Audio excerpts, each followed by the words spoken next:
Good afternoon, everybody. I'm Doc T. This is Dr. Deonson. He's barely in the camera shot there. Fix that. I think we got to fix that. Let's adjust that camera real quick. Yep. We want to make sure we see everybody. All two of us. Nice. That was good. I like that. All right, welcome, everybody. We're going to go over a little informational podcast today. Yeah. Want to touch base.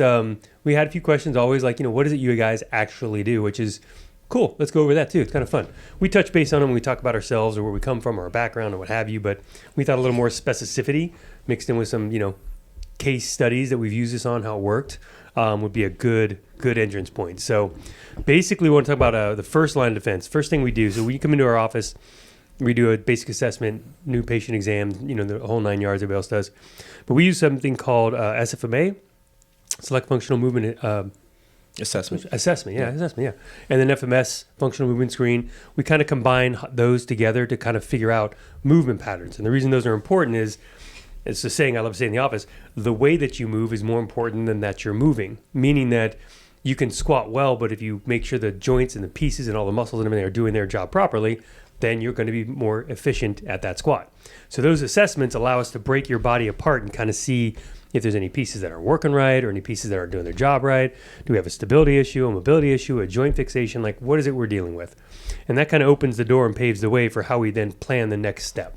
So that's FMA stuff, which he's going to take here pretty soon, class-wise.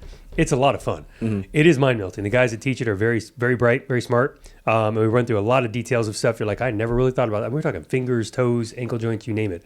But it's pretty extreme. So have you tried? We've taught, when you were an intern and so forth, we went through some of the screening processes. Have you ever tried, or have you tried them and how'd that work for you? All right, guys, so I understand that it's starting to get a little blurry in the podcast here, but just bear with us. It only lasts for a couple minutes, so we end up fixing it in just a little bit, but we didn't notice for a little bit. However, the content is still good, so we'll still see you in the rest of the video here. Yeah, I actually tried it a couple times here. Funny enough, Alvin, one of the PTs in this office, he actually ran through the cervical and I believe it was the lumbar series with me. Oh, nice. So I was able to kind of piece it together. I'm still kind of working on getting the flow all together and understanding all the small details here. But I tried it on one patient that was complaining about neck pain, right? Okay. But she didn't have any of our classic, what I like to call chiropractic problems. Sure. As in, I was looking for a facet syndrome type of thing. I was looking for a disc issue type of thing. But she wasn't necessarily having just those issues, right? And just understand that there, facets are parts of the bone in the spine in the back of the spine there. Yeah. So go ahead. And for the students out there, that's usually what you're going to be diagnosing things in the clinic. But we'll go back to all the other stuff. But when I kind of got stuck on that, I was trying to figure out where is the actual issue for this patient here? Right. Is this a facet, is it a joint, or is it something else? Because it was all kind of blended in terms of her pain syndromes here. So I ran through a basic SFMA movement pattern for the cervical neck, and we found a couple things on what's dysfunctional, what's functional, what wasn't painful but dysfunctional. And that helped me key in a couple things on her rehab that really helped her out there. Yeah, it hones it in. Mm-hmm. And I just happened to have a case study. It was very funny. A 15-year-old sprinter or soccer player / sprinter, soccer player from 6 years old. Now she decided to start doing track, 100 and 200s. She came in. Her father was a patient of mine. We fixed up pretty good. And she came in and she had a left hip, basically a hip flexor strain. So when you put someone through an assessment like that, the goal isn't really to find out why it hurts right there at that point. You're what movements hurt, and that kind of gives you some indicator of tissues involved as far as the pain generating part of it all. But when we figured it out, we got her into a couple of the FMS stuff, movement pattern stuff, and we found out that her right hip was 10 times weaker than her left hip. Meaning that if I put her into, for an example, a forward lunge, her left hip was actually not too bad, the side that had the pain. The right side, she fully collapsed and almost fell to the ground. So that starts to ask the question okay, you have pain in one side, but that has nothing to do with why you're having pain. Yeah. And so the SFMA, FMS, those line of assessments, the point of them all is kind of make sure we're in the right direction. Mm-hmm. We're not just after going after pain mitigation or things like that. We're trying to do that plus figure out, how you got here to begin with, how this thing keeps going in and out of focus. And so when you do that, you're figuring out, okay, here's a left hip strain. We know the tissue's damaged. We got to treat that, no problem. But then we see that right hip dysfunction, and we're like, wow, that's really not good, right? And so anyway, that's the point of those kind of assessments, is to guide that path, and it helps clear the path for what we do next, which is we use a soft tissue technique called active release technique. Now, I've been certified since 2002, I think, was when I started the whole shindig. And that was one of those situations where I was a straight chiropractor in college or chiro school. No desire whatsoever to do rehab and soft tissue. Ironically, that's pretty much all I do now. So it's funny how you start one way and end the other. That was via, of course, me hurting myself, which I do wonderfully, better than anybody else, I think, in the world. You guys have heard. I maximize that right there. And I had a young lady work ART on me, and she kind of fixed my problem. So it was very fascinating to watch that. So point of it is, we get through that assessment with you, and that guides us into that soft tissue care. And the soft tissue care, getting into ART now, this is where, for example, with this young lady, she had a left front of her hip flexor-like area strain. Mm-hmm. Well, I worked 2 muscles in a different area, and her pain went away. So where she's having pain once again, that's not always where you kind of tunnel vision it to. And what we do here and specialize the best is we call it find the root cause, find your why you're getting there. So it's kind of fun working with her. And her being young, of course, she's going to bounce back quickly. Fast. But yeah, so that's kind of how that assessment bleeds into how you're going to treat with soft tissue. Now we get into the ART side. In chiro school, because I'm 20-something years removed, he just graduated a few years ago. Yeah. So what did they go over with soft tissue for you guys? Yeah, so they call it MRT, so muscle release techniques, or movement release techniques. I forgot the actual name of it all, but it's basically a very simplified version of ART, as in they'll look at the muscle at certain positions, pin, and then they'll try to have you move. And it's I like to call it kindergarten ART, as it technically kind of finds all the same stuff, right? But they don't really go over the technique of why there's a difference between the two. Yeah. And it's hard. Mr. Leahy or Dr. Leahy, I'm sorry, Mike out there, Dr. Leahy, who started the ART movement years and years and years ago. The reason I picked it is I looked at all the other soft tissue stuff out there, and that was just the one that just had great results. Yeah. And excuse me. And I also had it where I was personally had pain. I wasn't injured per se, but I had pain. I was treated by it and had great success. And so it kind of sold me down the river on that one. I was like, is that right? Is that the right one? It sold me down the river? That sold me on it. Sold me on it. Down the river just doesn't seem to fit that one. Anyway, so yeah, back to the topic at hand. So that's how we get to an active release technique like follow-up. And now from there, we move into our rehab protocols. Yeah. And this is where things get fun. So we call this, hate us now, love us later when we're working on you. Oh, yeah. So the assessments suck and the treatment done. Soft tissue it's not comfortable, it's just the truth. Mm-hmm. But then we get to the fun. We call it our playground out there. We get to the rehab stuff. Now, SFMA in and of itself, FMS, has their own process of getting to rehab, so to speak, a little structure to it all. But we utilize it kind of to narrow into that one athlete, because then you have a sprinter/soccer player, so very similar sport activities. If she was a soccer player and a water polo player, then we'd have to structure that rehab differently for someone like that. Mm-hmm. If we have a swimmer and a power lifter. Oh, yeah. Two different things. We're talking about, wow, right? It gets complicated. So that's kind of how we bleed from one to the next in the rehab part. And the rehab part is fun really because to watch somebody gain a movement they didn't have before and feel it. Like this young lady, I gave her a couple exercises and she could actually finally feel her hips working. Mm-hmm. So she's a very powerful sprinter, soccer player, sprinter on the course, but she saw her dysfunctions in her hips and her core, and it kind of made her eyes pop out, and she goes, wait. And then I go, yeah, you start feeling these hips work, you're just going to get faster. Yeah. That's the best part. Oh, the feeling right there. Yeah. Like the best part for her is that she's already athletic. Yeah, so she's there. She's figured out how to do things without having it efficient. Yes. So for her, she's uber athletic. Now the thing is to get from that high school okay to a high school really good is to make everything super efficient. Yep. And efficiency is key. And that's also how you get things to play for a longer time. Because the problem that I was just talking about with one of the patients that we were just treating today was that, yes, you can be strong and yes, you can be athletic for a short time, but we want to do this for a long time. And really that's where our process really goes to, is how can we do this and how can we treat you to a point where you can do what you want to do for years. Yeah. Most athletes, like she admits to it too, but they fake it till they make it. Yeah. So you got somebody who's just gifted for whatever physical trait they have, and they pick the right sport, then all of a sudden it's like magic happens. Yeah. But then when they find somebody like us, and they're like, oh, let's find some pieces that you're missing. What pieces are you missing? Now, it's funny, when you deal with athletes, whether it be high school, collegiate, pro, whatever, it doesn't matter. The one component we don't have a lot of, I guess, training would be, is in the mental side. Yeah. So you can have athletes that physically, emotionally are just beasts, but mentally they struggle. Yeah. Right. Struggle.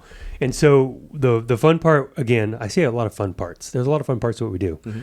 When you have somebody who's in pain, they're naturally going to be emotionally and mentally down, right? Can't do what they love, can't do what they want. More importantly, the higher end of the athlete, they can't do it the way they want. Yeah. That's different, right? Like I can still go play volleyball, but by no means am I getting close to what I used to be like 20 years ago.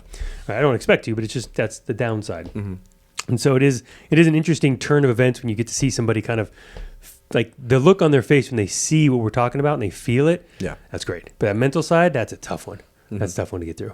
But yeah, sorry, tangent. Early for a tangent. I mean, going on. Honestly, that's very true. Like we talk about pain just being like very biomechanical. Yeah. Meaning biomechanical, it's just the tissue of the body, and that's really how you learn about it. However, like we're humans, so it does take a part of the emotional parts of it all. I'm not saying the emotional part is driving your pain, but it does multiply some they things. feed. Yeah, they feed. It's like a feeder system. Yep. So when we talk about root causes, I like to say not just cause, but root causes. Like what's going on here? Is it is it a true injury? Because if it's a true injury, it's probably the tissue 99% of the time, right? Yeah. If you tore your ACL, that's gonna hurt. We can't lie about that, right? I've torn my ACL, and I can 100% say that hurts. Yeah, it didn't feel good. Doesn't feel good. It's not a good day. Yeah, but at the same time, if you're dealing with chronic pain, it gets a little tricky from that point. Hence why we use the SFMA or FMS systems to kind of help dial that in. But also we have to take into account, like, is this a emotional, social problem too that is playing into that factor? So here, let me give you a good example. So if you got somebody at a CrossFit gym, or you're in a run club, or you're in a tri club, triathletes or what have you, that social emotional connection, what that is when you go to the gym or you go on the bike or you go on a run, that group that you're hanging with, like you go to a CrossFit gym, there's a 5 p.m. or 5 a.m. crew, they are like stuck together like glue. They're buddies. You got a powerlifting crew, you got 3 or 4 guys in the gym at the same time every week, same day, same time, here you go. That's kind of your, it's like your social structure in a way with a common thread, common passion. And those are very connected. So that emotional social piece, that we actually deal with. That's why I said the mental component is different. And yes, they bleed in a little bit here and there. But mentally, just for example, let's say you got a high-end tennis player and they are physically a beast. Yeah. But when they're on the court, the higher the pressure, they fold. That's the mental piece we're talking about. We can't touch that. That's something that you have to, there's another professional we send them out for. But when there's an emotional piece tied into that, that's what we can fix. Because we can take that pain away, create the function. Now you can play with your buddies again. Okay, girls or guys, doesn't matter. Play with your buddies. But now that emotional piece is like patched up. Yeah, I feel good again. Sorry, cut you off. Go for it. No, okay. That's basically kind of what I was going toward. Like for me, I train pretty on the competitive levels of powerlifting too. When my coach and my friend totally, bro, he did this like 220. For warm-ups. Just kidding. For warm-ups. Kilos. Yeah. Kilos. Kilos. Well, later. Yes, he's right. Kilograms, not pounds. But yeah, like when my coach and my friend, they kind of like moved out of the area and we're trying to figure out training schedules, and it just kind of got to the point where we couldn't train together. That first week or so, trying to train without them, I actually kind of hurt myself a little bit, like a minor one. You get it, yeah, totally. I was like, oh yeah, like my back is tight right now, and this normally doesn't happen. But I also realized I just miss training with my friends. Yeah, I think there's a focus component. Yeah, you know what I mean. It was that. I mean, obviously the 15-year-old is going to have a social structure with her friends on the team and so forth. You have the gym. It's like it's an interesting. Like I had my volleyball buddies, and that was like what that was mentally. Oh, it was wonderful. Yeah. So now I got you guys here, so it's a different. It's different now. But yeah, that's an interesting component. So anyway, we like to go on tangents after our 10-minute mark to kind of fill in blanks for you guys on what we're actually talking about. But a good example is like he had a pec strain on a guy a few weeks back on bench pressing. We adjusted his elbow position, turned on a couple muscles in the shoulder, and all of a sudden he's fine. That's stuff that you find through assessment. That's stuff like the saying goes, don't guess. Test or assess. Yeah, don't guess, assess. See, I don't know anything anymore. I've lost my mind. Don't guess, assess. It's just a different translation. Yeah, test is what I think. That's because I'm older. They come up with cool. They know how to rhyme words better. But don't guess, assess. And the whole purpose of that is so you're not just like shotgun approach and everything. You're literally just saying, hey, let's figure out where we're at with this. And the fun part is both in ART. I do say fun part a lot. Yeah. I need this. I say so a lot. I was looking at the film. I'm so sorry, guys. Just sit again. Yeah. I was gonna say so sorry, so guys. Anyway, so what was I saying? Oh yes. So when you get into ART and SFMA, the great thing about it is it's not like you took an X-ray or an MRI and here's how you look at this point in time at this whatever phase of healing or going through the process or what have you. This is every time you walk in our office, we have the advantage of having assessed you prior. We know where you were then. You come back in and we can assess you again, and we can objectively. So what that means is subjective is like you tell us what you feel, and we have to write that down and kind of take, okay, you're telling us what you feel. Yeah. Objective is we can test for it and see. So measurable, meaning that if you can't touch your toes and we see you 3 or 4 times and you could touch your toes, that's measurable. Yeah. If you do a lunge or a bridge or something like that and we see the faulty mechanics, and a couple weeks later we don't see faulty mechanics, that's an objectifiable. We can prove what we did helped you do this. Yeah. And then from there, the translation into sport is self-explanatory, but you see any athlete's face when they feel stronger and they feel more functional and you've been able to map it out for them. Yeah. They come back. I can't tell you how many hugs I've gotten and how many like thank you cards and just stuff like that because they get out there and they finish and like, this is amazing. Like I feel great. Now, mind you, there are a couple of Ironmans, you don't ever feel good after that, but the rest of them, it's good. Yeah. To that point of view too, is like, we're trying to make it make sense for the athlete. A lot of times, like going back to the sprinter, or was it soccer? Yeah, sprinter. She was over. Oh, technically soccer. Sorry. Soccer. Okay. She's a soccer player. She'll be upset. She's a soccer player who decided to also start sprinting. Oh, okay. Yeah. Oh, I see some. Yeah. Oh, that'll be fun. Anyways, we'll see. That back to all of this, what we were talking about is that once we get the athlete to feel what they're supposed to feel, they get more confident in the motion. Yes. And that's usually where, when Dottie gets all those hugs right afterwards, they've been trying to do the motion for the longest time and not feel it where they're supposed to be feeling it. Yeah. And once it clicks, everything usually just jumps up, whether it's 100%. Performance or, like in my world, like the weight actually starts going up. That's just such an amazing feeling, especially if you've just been, what I like to say, in the trenches trying to figure it out, and you're just going through training and hoping it just clicks one of these days. Yeah. Once that happens, especially in our office, it's so fun. And that's, to me, one of the objectives I at least try to have with one of my patients. You actually said so and fun. Yeah, so and fun. See, it rubs off. It's fun. It is. And the efficiency part, this is something I learned years ago when you work with endurance athletes. Now, it applies to all sports. Whether you're a power lifter, Olympic lifter, sprinter, soccer player, endurance athlete, it does not matter.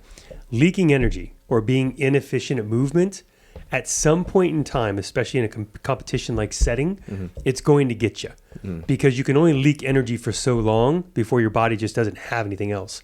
So that's where you have somebody gets to a big event or a big moment, like High Rocks, our masseuse Dan here is a couple weeks away. Yeah. You have this big event and he's coming off a cold.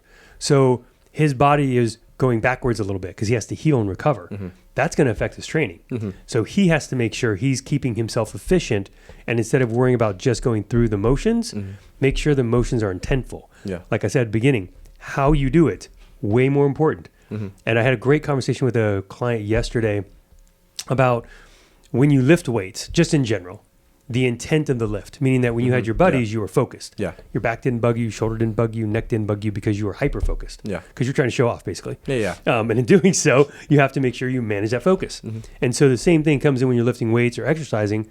Oftentimes, the better or higher level athlete you are, you're somewhat lazy on the details. Yeah. Because you can be. You deadlift a lot of weight. Yeah. When you go move the barbell to from point A to point B, you do not brace. You do not go deep in the depth of squat or pick it up or deadlift. You bend over like it's your keys. Yeah. Because to you, it's like a pair of keys. It's not that heavy. Yeah. But that's the area you get hurt. So intentful motion. So when you're out there training, doing your exercises and things like that, that's kind of where the benefit is at helping that efficiency so that you don't leak and waste energy all throughout the competition.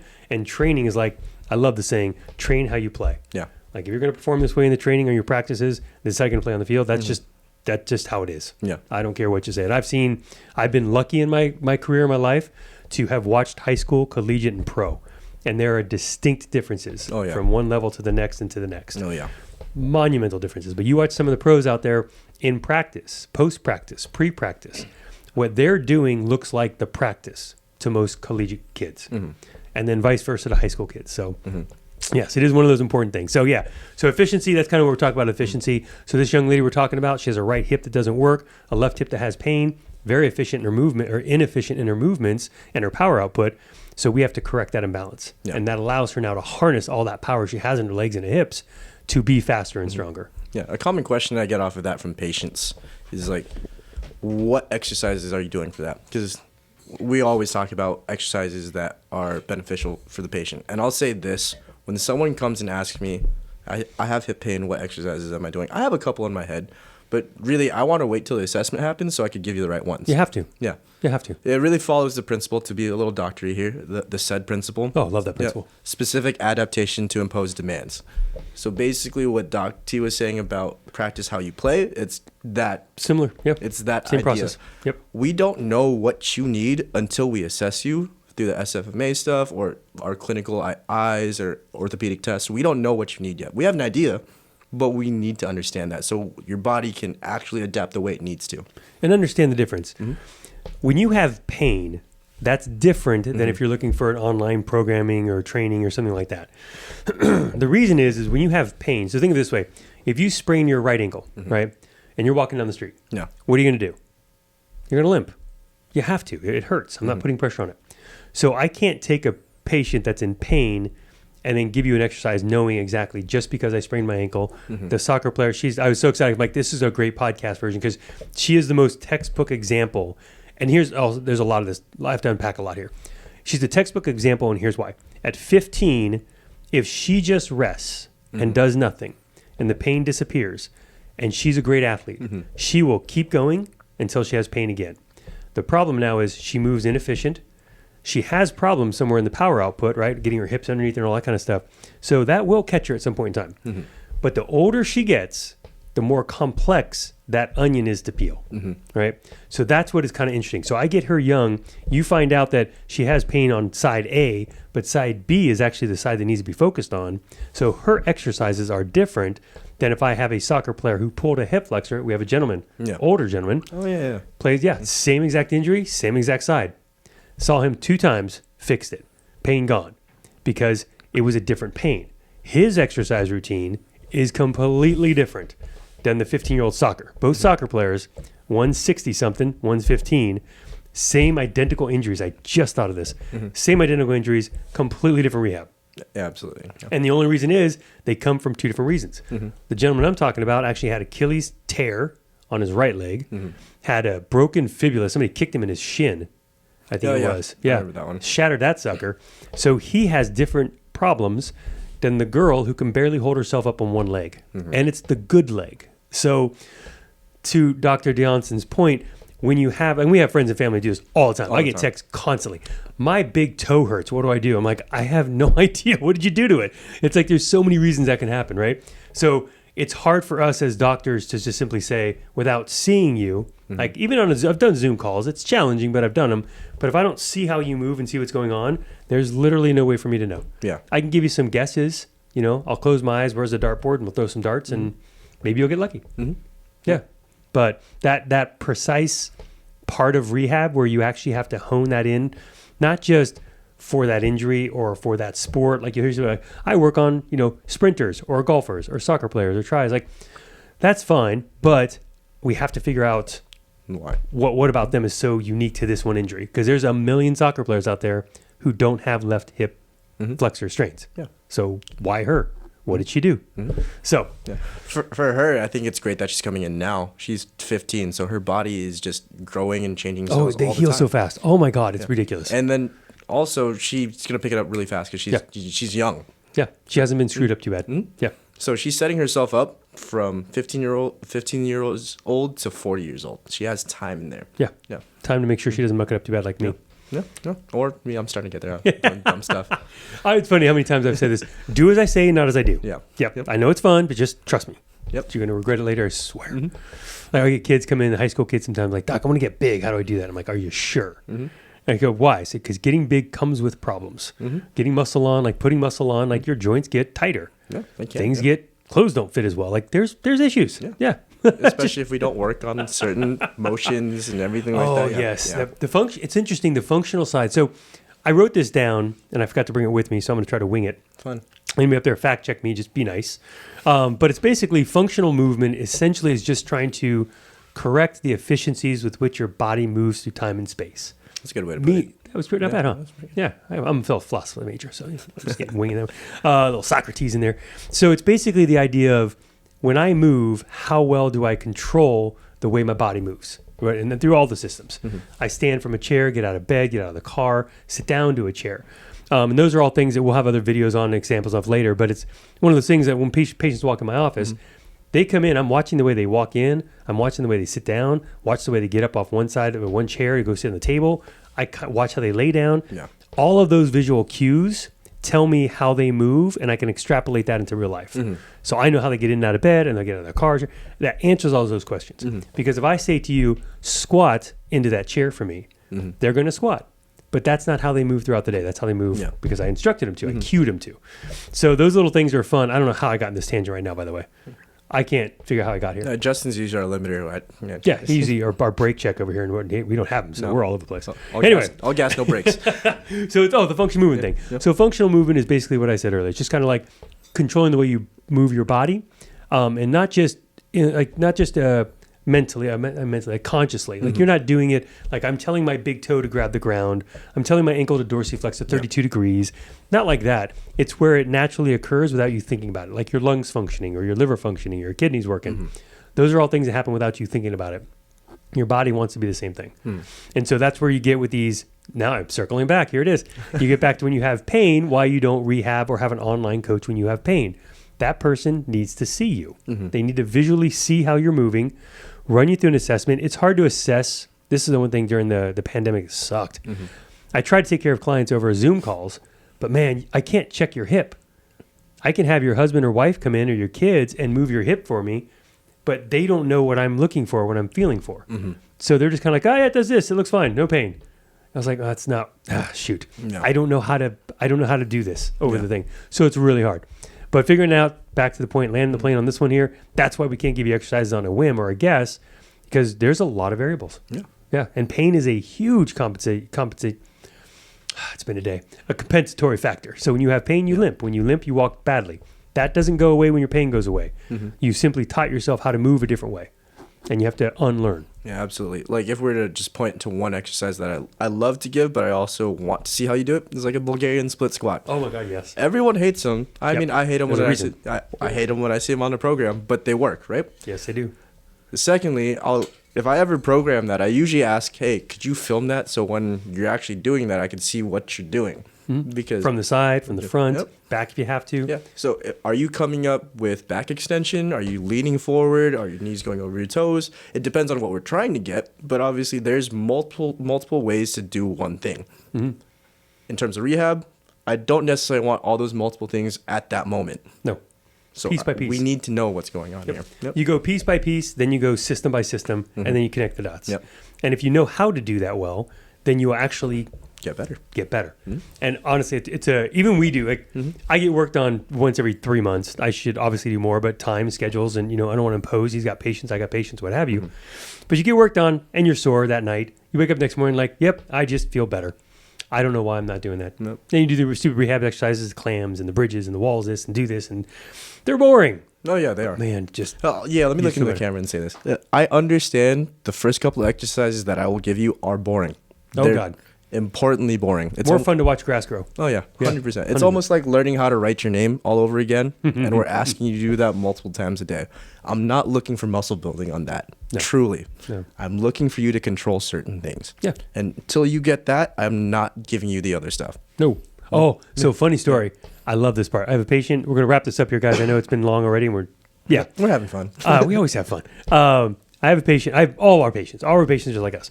What David or Dr. Janssen just said, apologies, is basically our clientele base is such that we can only give them so much at a time. Yeah. Because then they will go out. Like I gave somebody a Bridges clam core like routine thing. Yeah. I said, do this 3 to 4 times a day, 5 if you can, because he's on the road in his car driving. He's I think he's a sales rep. And he's like, great. Comes back about a week later. He had done them 15 to 20 times a day, and he felt worse. And I started laughing going, that's why I said 3 or 4 times a day. Clients like ours, and this is not like we're only ones with clients like this, but clients like ours tend to want to do whatever they have to do to get back to where they want to be. So more is always better. And you have to explain to them, nope, 4 or 5 times a day is important, only because you're trying to rewire a nervous system, like how it functions and moves and how it interprets movement. But there's always too much of a good thing. No. So like you just said, you can't give them other ideas. Like the hedge tennis player, I said, I have a bunch of ideas. He goes, what are they? I said, not yet. Not yet. Go on a good trip, have fun, do the rehab I gave you. I'll see you when you get back. And he smiled at me and he goes, can you give me a hint? I'm like, nope. Cannot, because you'll go try to do them. Yeah. And I don't want to have the conversation we've had already here, which is like, I know You have heel pain. I know when you get up after sitting, you're going to limp. I know you're having pain. To do the exercises I want to do with you next, you have to do those things. And if you can't do them well, you're going to cheat and make everything worse. Yeah. That's all it comes down to. Like, in a way, we have to be almost like the patient's dad. Yeah. As in, like, we know what you can do. Yeah. Oh, yeah, we know. We're not aware. Yet. Yeah. Great shape guys. Like, I get it, man, but no. Yeah. Yeah. I had dad on a soapbox. I swear to God, to my patient. Like, I can tell him a dad. Yeah. So, anyway, that's kind of it. We want to really touch base with everybody about this is what we are at SHARC. We have a functional assessment thing we're looking at. We're seeing how you move and what you do. We look at where your pain is. We treat it with soft tissue called active release technique, which we love. And then from there, we go to rehab. And we start correcting the behaviors. And once you get through those processes, just 99% of people are just going to be better. Yeah. You just are. So that's us. Give us a call sometime. Shoot us a text. Comment below in the comment section there if you have any questions or things you want to hear about or elaborate on. We're always happy to talk if you can't tell. And yeah, we'll catch you guys next time around. All right. See you guys.